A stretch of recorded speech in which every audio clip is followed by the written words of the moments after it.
This week's story is called Solomon's Wisdom, and it comes from 1 Kings chapter 3, verses 16 through 28. When David was about to die, he gave a charge to his son, whose mother was Bathsheba, Solomon.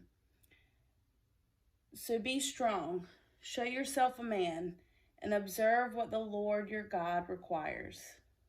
Walk in God's ways and keep God's decrees and commands, God's laws and requirements as written in the law of Moses, so that you may prosper in all you do and wherever you go, and that the Lord may keep the Lord's promises to me. If your descendants watch how they live, and if they walk faithfully before me with all their heart and soul, you will never fail to have a man on the throne of Israel.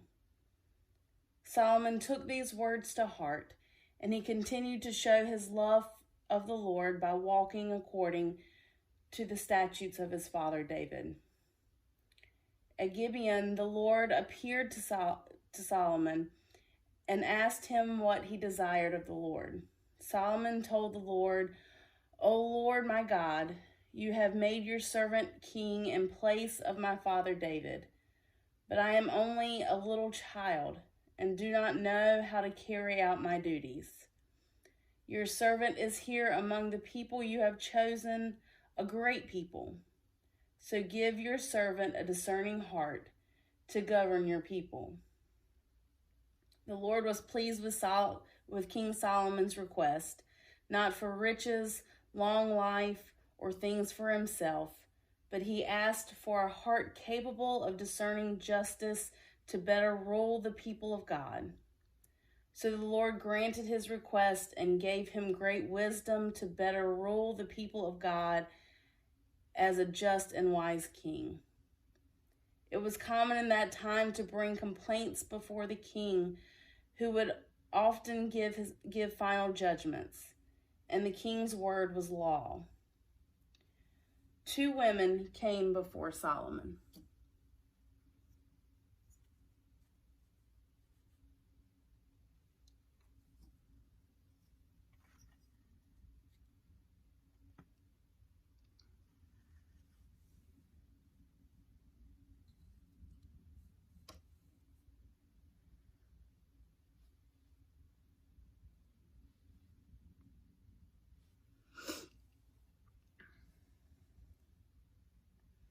One of them told the king that she and the other woman lived together in the same house, just the 2 of them.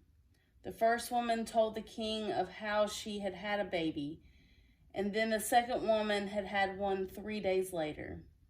One night, however, the second woman rolled on her son and he died.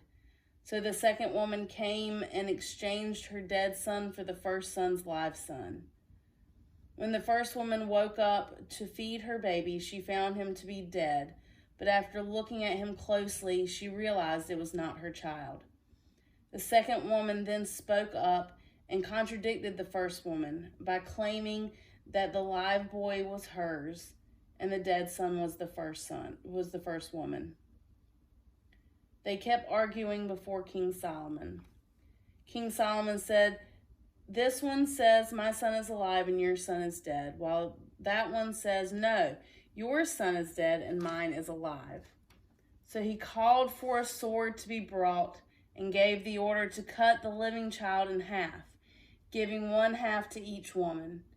The first woman begged the king to not kill him, but to give the baby to the second woman. The second woman said that neither should have him and to go ahead and cut him in 2. King Solomon then gave his ruling. He told them to give the baby to the first woman and to not kill the child, for she was his mother.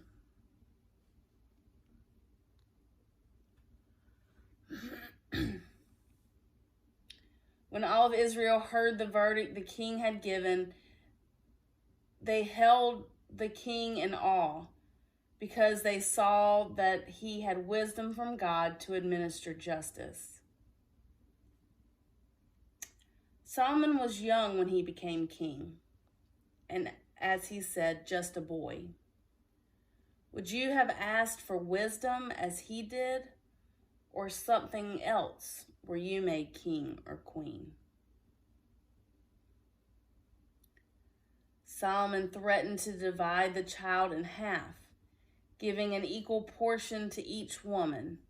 For some, that would be considered fair. But is justice such as Solomon offered always fair? Why do you think this?